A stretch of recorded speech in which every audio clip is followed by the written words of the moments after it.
El día de hoy nos toca estudiar la parte del Sermón del Monte referida hacia la sal.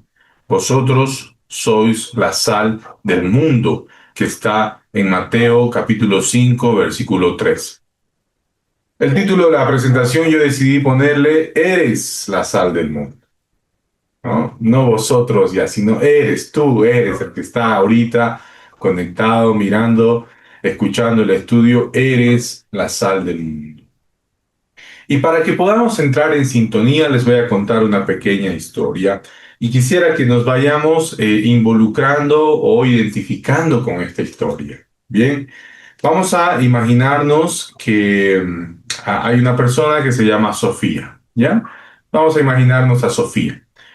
Sofía ha sido añadida a un nuevo grupo en WhatsApp que podemos decir que es el nuevo grupo del gimnasio. Ha entrado un nuevo gimnasio y la han añadido al grupo de WhatsApp. Pero no necesariamente tiene que ser solo el gimnasio, podría ser un nuevo trabajo, un nuevo instituto, un nuevo grupo de amigos. El punto es que la han añadido a un nuevo grupo en WhatsApp. Y una vez en este grupo, todo bien, charlando, nuevos amigos, conociendo gente nueva, y de repente alguien en el grupo sube un screen de una supuesta conversación donde involucra una infidelidad.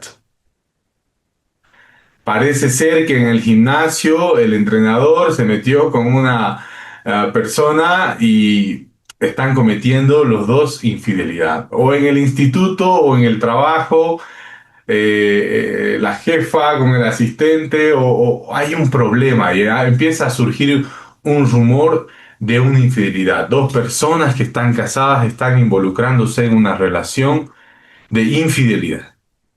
Y todos empiezan a subir sus emoticones. No, sorprende, ¿qué? No te puedo creer que fulanita esté con talcito y talcito. No, no, esto no sé. Y empiezan, yo sabía desde el principio algo, me tincaba, empiezan a decir algunos, ¿no? ¿Qué harían ustedes, hermanos? ¿Qué harían en una situación como esta? Son nuevos en el grupo y surge este conflicto, este rumor.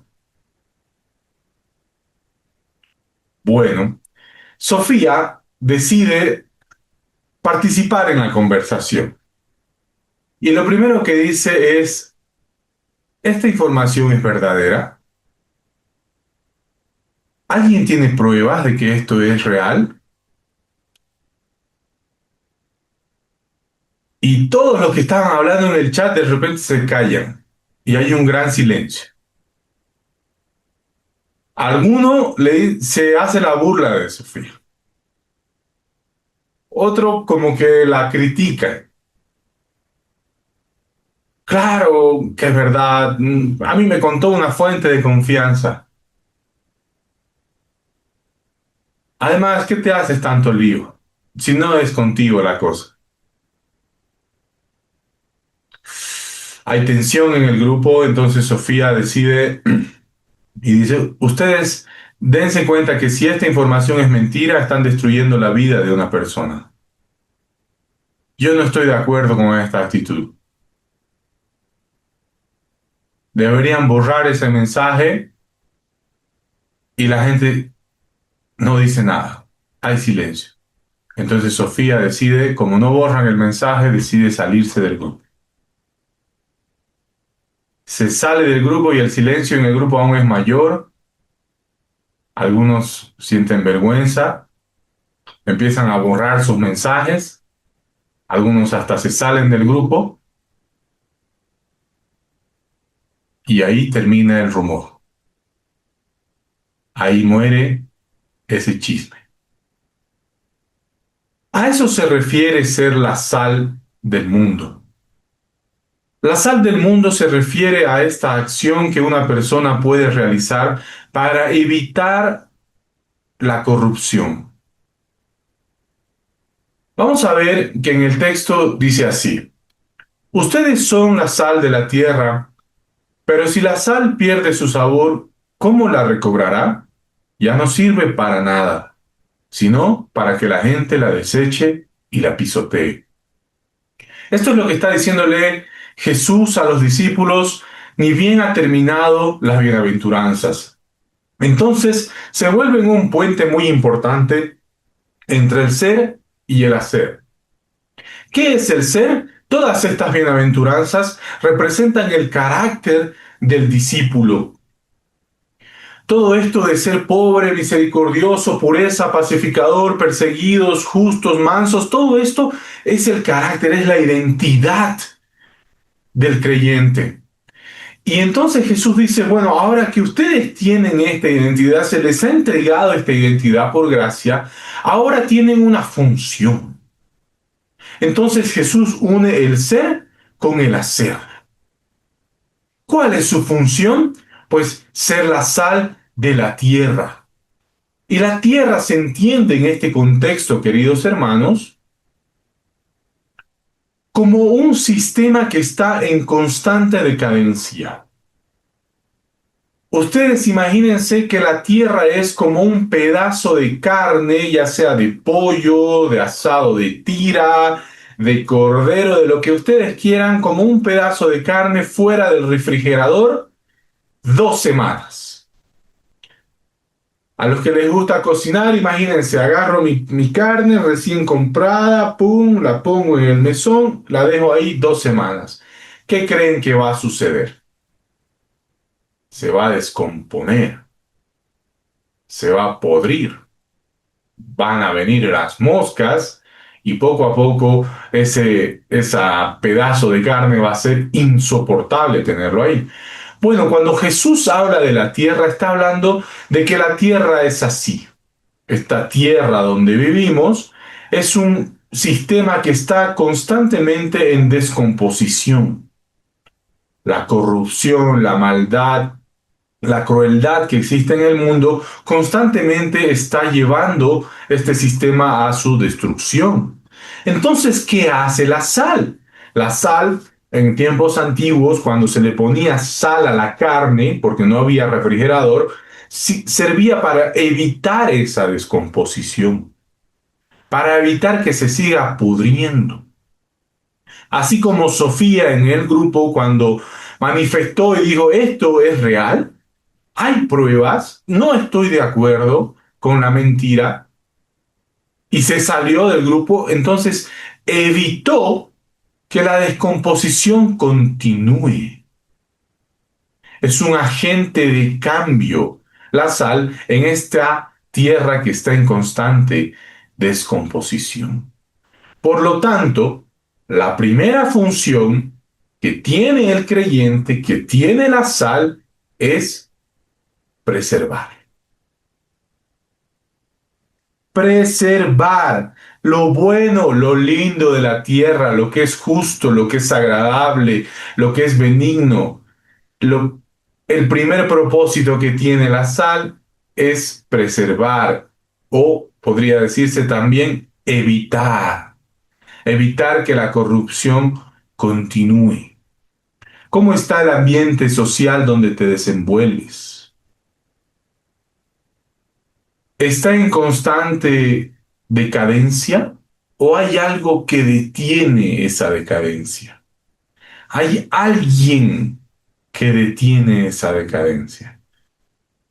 Bueno, la primera función de la sal es esa. La segunda función de la sal, hermanos, es avivar. Ustedes, les comento que en los tiempos de Jesús, no tenían pues garrafas, ¿no? No había fuego a disposición. Se tenía que recolectar leña y empezar, ¿no? Para poder cocinar hay que quemarla y todo esto, pero la leña, hermanos, era muy cara. Entonces había gente de escasos recursos que la forma de prender sus hornos era con estiércol seco, ¿no? El estiércol seco sirve como una fuente de fuego, ¿no? Pero este fuego no era muy fuerte. Entonces lo que hacía la gente en esas épocas en los tiempos de Jesús, era tener una plancha metálica donde ponían sal, mucha sal, y encima de esa sal ponían estiércol y entonces lo prendían. ¿Qué hacía la sal? ¿Qué función tenía la sal? Tenía la función de avivar el fuego, de mantener esa combustión durante más tiempo, de que el fuego sea más fuerte y dure más tiempo. Entonces, cuando Jesús le dice a los discípulos, ustedes son la sal, les está diciendo, no solamente ustedes son los que preservan o evitan la corrupción de este mundo, sino que además son los que avivan el fuego de Dios en la vida de las personas. Son los que estimulan, promueven, encienden, catalizan la transformación que se está llevando, que el Espíritu está realizando dentro de las personas. De ahí viene la idea tan común del avivamiento, ¿no? Va a haber avivamiento o hubo avivamiento en tal época. Sí, porque los cristianos, los creyentes, se pusieron la camiseta y dijeron, somos sal. Y nuestra función es avivar el fuego del Espíritu Santo en las personas. La segunda función entonces sería avivar. Y la tercera función, pues, es dar sabor. Imagínense que los invitan por primera vez a la casa de sus suegros. Ay, o a la casa del futuro o la futura suegra, ¿no? Los invitan y qué rico y todo, qué lindo, y nos sirven la sopita, ¿no? El primer plato, sírvase, y uno prueba y está sin sal. ¿Te gustó la sopa, hijito, hijita? Ay, no sé cómo le digo que no tienen, que me pase la sal. ¿Por qué no han puesto sal en la mesa? Uno piensa, ¿no? Es que la sal da sabor a las cosas. Entonces, la tercera función sería dar sabor. ¿Y cómo da sabor?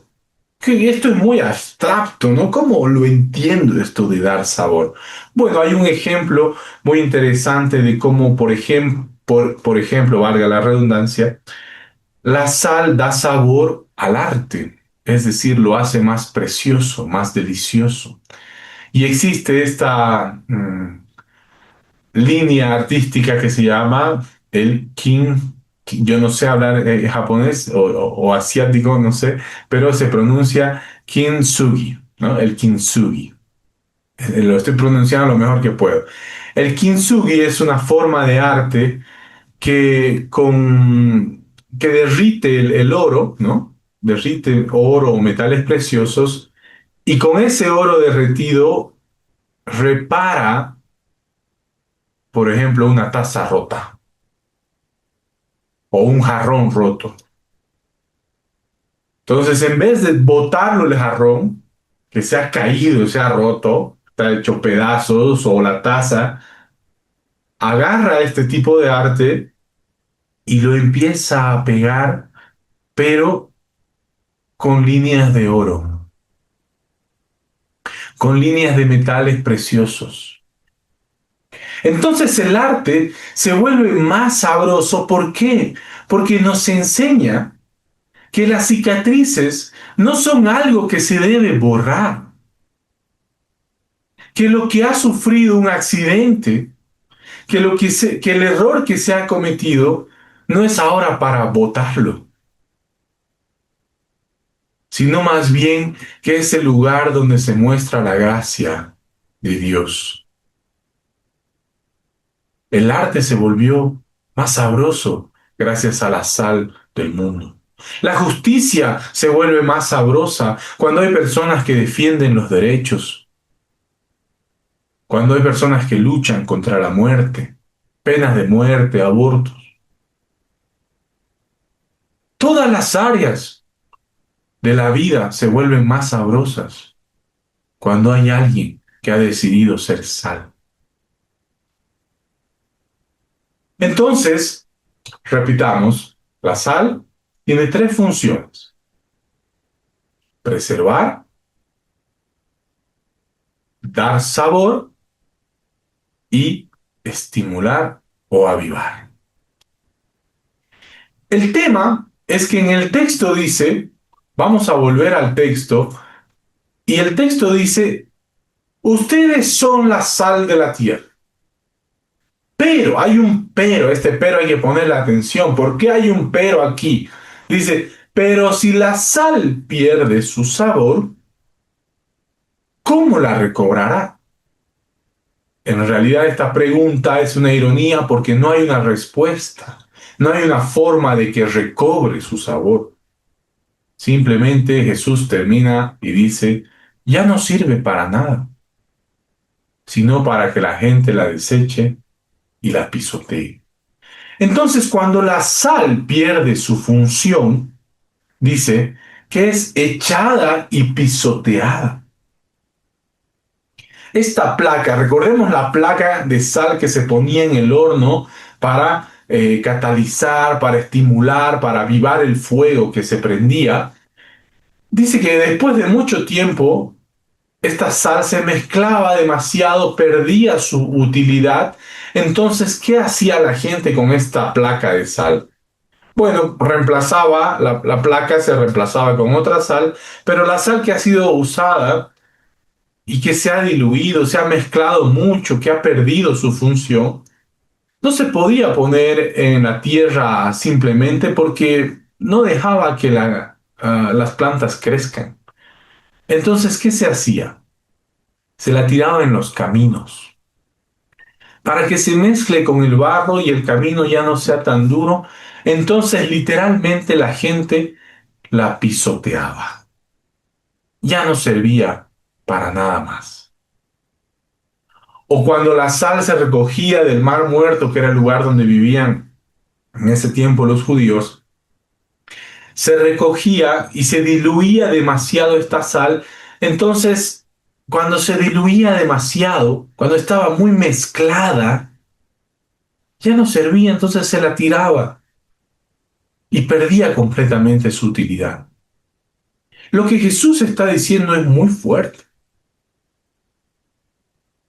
Porque les está diciendo, sí, ustedes son todo esto de las bienaventuranzas, ustedes son por gracia la sal del mundo, pero si deciden por algún motivo no serlo más, si por algún motivo deciden no cumplir su función, van a pasar de la utilidad a la inutilidad,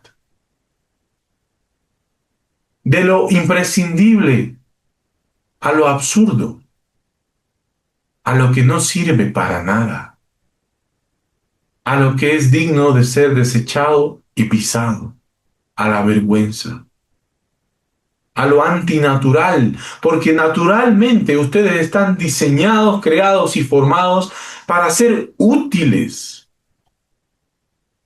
para cumplir esas funciones. Pero si por algún motivo deciden no serlo,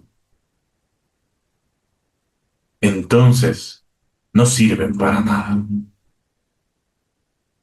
Es muy duro lo que dice Jesús. Les está lanzando un gran desafío a los discípulos y a nosotros también. Entonces, ¿cómo puedo realmente ponerme la camiseta y decir, voy a ser, soy la sal, entonces voy a cumplir mi función? La primera cosa que hemos aprendido durante este tiempo es a ser distintos. La sal es un agente distinto a los demás. Habíamos visto en cada una de las bienaventuranzas cómo es el mundo, cómo es el religioso y cómo es el cristiano, cómo es el discípulo. Es distinto al mundo. Cuando Sofía está en el chat, quiere ser parte de ese grupo.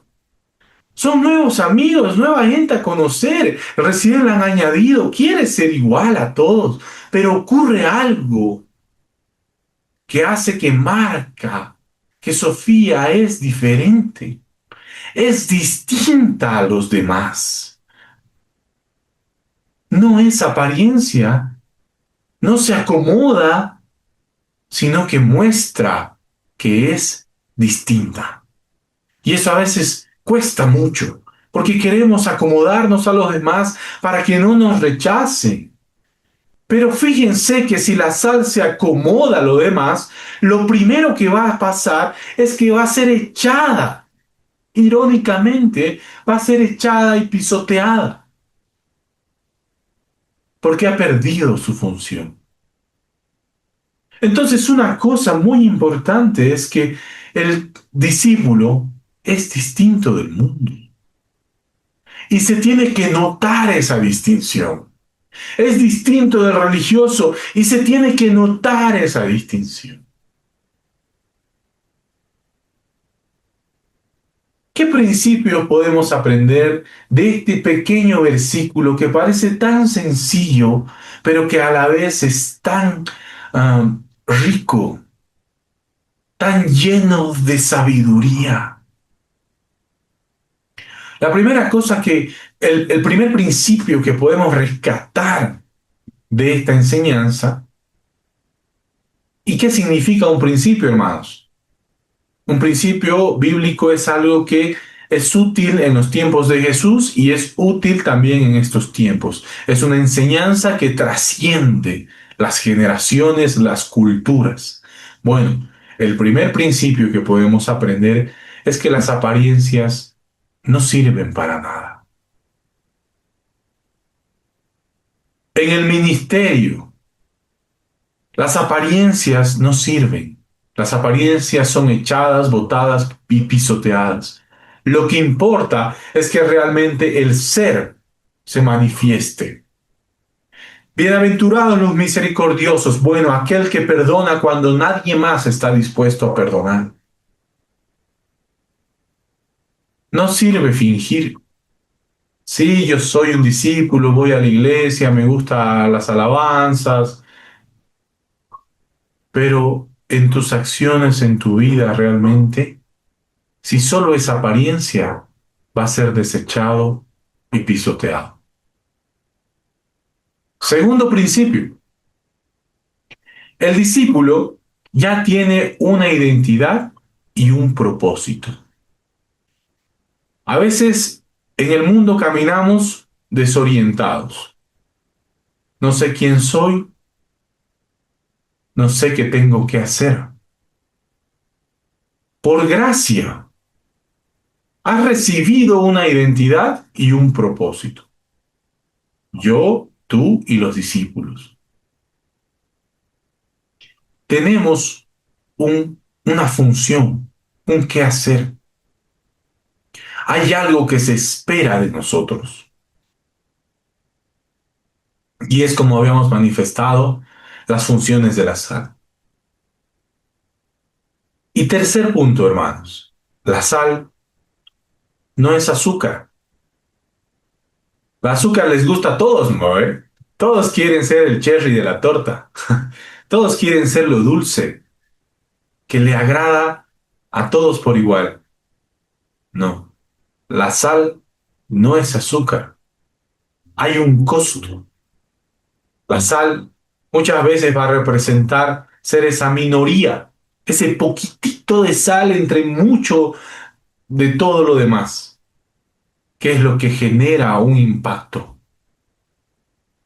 Sofía tuvo que salirse del grupo. No sabemos qué pasó después, si la volvieron su amiga o la rechazaron, pero hubo un costo. Y ya Jesús lo dijo: bienaventurados sois si por mi causa os persiguen, os calumnian y dicen toda clase de mentiras a causa de mí. Bienaventurados sois porque así persiguieron a los profetas, porque los profetas fueron sal, evitaban la corrupción. Jeremías, cuando predicaba, decía: no, el juicio se acerca, tienen que cambiar su conducta. ¿Saben qué hicieron con el profeta Jeremías? Lo agarraron y lo pusieron en un pozo séptico. Ahí quédate, ahí cállate, nadie te quiere escuchar. Y él ahí lloraba y lloraba, y por eso le decían el profeta llorón. La sal no es azúcar, hay un costo. Entonces, con esos principios nos vamos quedando. ¿Y cómo aplico esto? ¿Cómo me sirve realmente en la vida práctica todo esto que hemos aprendido, esta teoría? Una de las formas, porque hay muchas formas, hermanos, yo solamente les voy a comentar tres. Una de las formas podría ser, mira si tu presencia cambia algo en el ambiente. Donde tú estás, algo cambia cuando tú llegas, en tu familia, en tu trabajo, con tus amigos, algo es diferente o todos continúan, ¿no?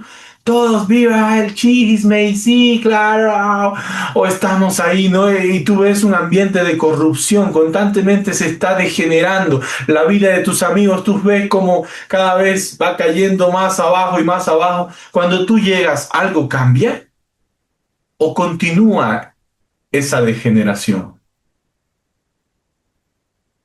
¿Eres un agente de cambio en el ambiente? Bueno, fíjate y vas a darte cuenta si está haciendo sal o no. Una segunda aplicación. ¿Cómo puedo llevar lo que he aprendido hoy al práctico? Ama. El amor da sabor a la vida. Lleva esperanza a alguien. Háblale del evangelio a alguien que se siente perdido, alguien que está desorientado en la vida, alguien que está sufriendo. Consuélalo, bienaventurados los que lloran porque recibirán consolación. Lleva esperanza a alguien dile y recuérdale que la vida tiene sentido.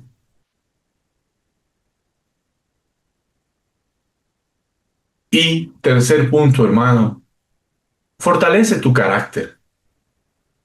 Revisa las bienaventuranzas. Mi corazón es puro, estoy perdonando, tengo templanza. Entonces, constantemente, día a día, revisa cada una de estas bienaventuranzas y fortalece cada vez más tu carácter. ¿Reconozco mi necesidad de Dios o soy autosuficiente? Entonces, constantemente, cada día, crece y sé esta sal que aviva lo que Dios está haciendo en ti. Y no solo en ti, sino en los demás. Con esto, hermanos, muchas gracias por su tiempo. Espero que haya quedado claro el tema de la sal. Y si no, y si hay dudas y comentarios, pues este es el momento para conversar. ¿Qué les ha parecido el ejemplo de Sofía? ¿Qué harían ustedes, hermanos, en esa situación? ¿Y qué les ha parecido estas funciones de la sal? ¿Hay algo nuevo que hayan aprendido? ¿Hay algo en lo que se sientan exhortados o desafiados a aplicar el día de hoy?